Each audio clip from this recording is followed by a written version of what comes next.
Hello, friends, and welcome back.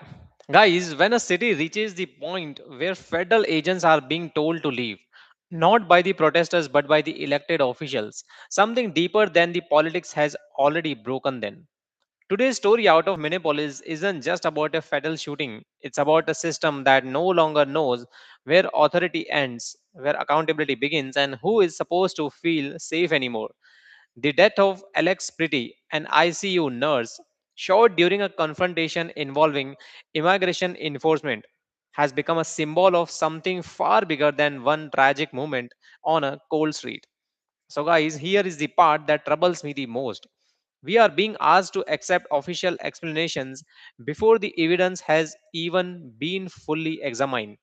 Self defense is claimed almost immediately, while video footage raises serious questions that don't line up with neatly with those claims.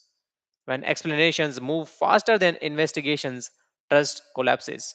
And once the public trust collapses, every action by authority is interpreted as a force rather than protection. So, guys, what's happening now feels less like law enforcement and more like escalation without the guardrails.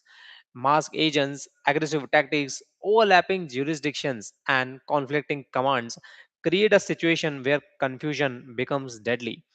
In moments like this, chaos doesn't come from the protesters alone. It comes from unclear power structure and leaders who choose confrontation over restraint.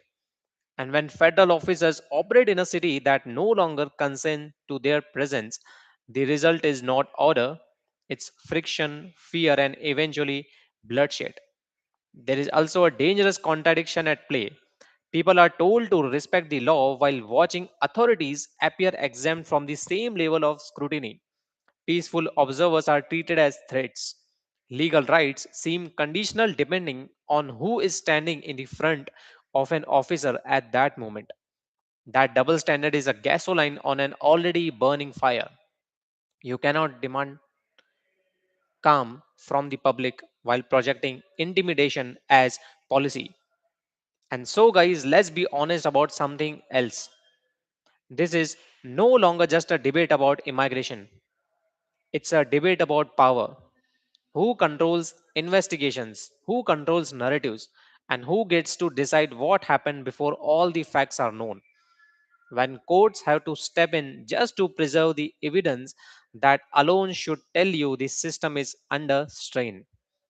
And so, guys, what worries me is the normalization of this cycle. A death occurs, officials dig in, politicians polarize, communities fracture, and then everyone moves on until the next incident. That's not governance, guys. That's decay distinguished as strength. A real authority doesn't need to escalate constantly. Real authority earns legitimacy through transparency, accountability, and restraint. So, guys, if this movement becomes just another partisan shouting match, the deeper lesson will be missed. The lesson at that security without trust is not security at all. Enforcement without accountability is not justice. And a government that reacts defensively to scrutiny is one that has already lost control of the narrative it claims to defend. The question now isn't who wins the argument. The question is whether anyone is willing to slow this down before another life is lost.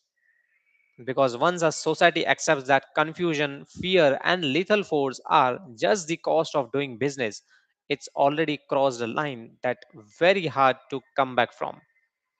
So, guys, thank you so much for joining and watching this story. If you think accountability should come before excuses and the truth before spin, let me know your thoughts in the comments, guys. Don't forget, and I would love to hear and respond back. And I will see you guys in the next live stream.